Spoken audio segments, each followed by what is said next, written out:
Untuk laporan cuaca seluruh negara langsung bersama pegawai Met Malaysia, Ruzamin Pilus. Assalamualaikum dan salam Malaysia Madani. Kembali bersama Met Malaysia untuk laporan cuaca terkini.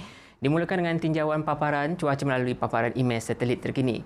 Diperhatikan pada ketika ini kelompok awan aktif di rantau negara kini lebih banyak tertumpu di kebanyakan bahagian di Sarawak, Sabah dan juga di wilayah Persekutuan Labuan.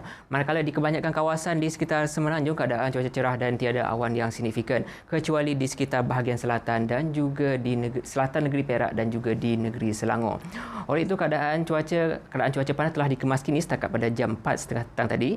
Berikut adalah kawasan yang berada di tahap gelombang haba iaitu dengan suhu maksimum harian di antara 37 hingga ke 40 darjah Celsius, iaitu bagi kawasan yang ditandakan jingga di sekitar negeri Kedah iaitu di daerah Padang Terap di Kedah, di Hulu Perak, Jajahan Jeli dan juga Gua Musang di Kelantan, seterusnya di daerah Jerantut, Maran dan seterusnya di Temeloh dan juga di Raup Negeri Pahang. Dan seterusnya pula amaran tahap berjaga-jaga iaitu tahap pertama dengan suhu maksimum harian di antara 35 hingga ke 37 darjah Celsius juga telah direkod di kebanyakan kawasan terutamanya di sekitar negeri Perlis, di kebanyakan daerah di negeri Kedah, di daerah Timur Laut dan juga seberang perai tengah di Pulau Pinang, di bahagian tengah negeri Perak, seterusnya di negeri Kelantan meliputi di Jajahan Kuala Kerai dan juga Pasir Putih dan seterusnya pula di negeri Terengganu iaitu di daerah Besut dan juga Dungun dan seterusnya dibagi kawasan yang ditandakan kuning di sekitar negeri Pahang, Negeri Sembilan dan juga Johor.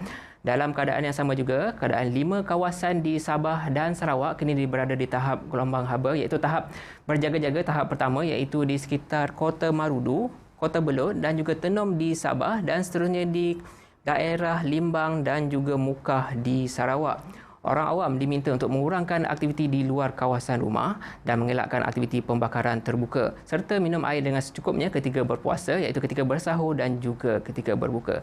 Seterusnya pula kita beralih kepada tinjauan keadaan cuaca terkini.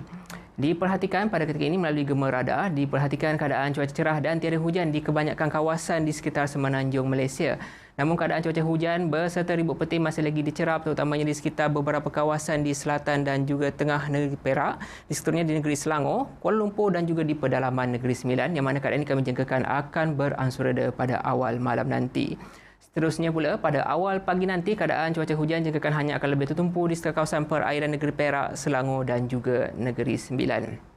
Kita beralih pula ke tinjauan cuaca di sekitar Sabah dan juga Sarawak. Dengan keadaan cuaca berbeza dengan keadaan cuaca lembap di kebanyakan kawasan pada ketika ini dengan hujan di beberapa kawasan dicerap di kebanyakan bahagian di Sarawak, manakala di Sabah pula keadaan cuaca hujan tertumpu di sekitar bahagian pedalaman, Tawau dan juga Sadakan termasuk juga di wilayah Persekutuan Labuan. Keadaan cuaca hujan terutama yang sedang berlaku di bahagian selatan dan juga tengah Sarawak dijangkakan mampu untuk berlanjutan sehingga ke tengah malam nanti. Seterusnya pula, pada awal pagi nanti keadaan cuaca hujan di Sabah dan Sarawak jangkakan akan lebih tertumpu di sepanjang kawasan perairan di selatan dan juga tengah Sarawak serta di kawasan berhampiran pantai di timur Sabah.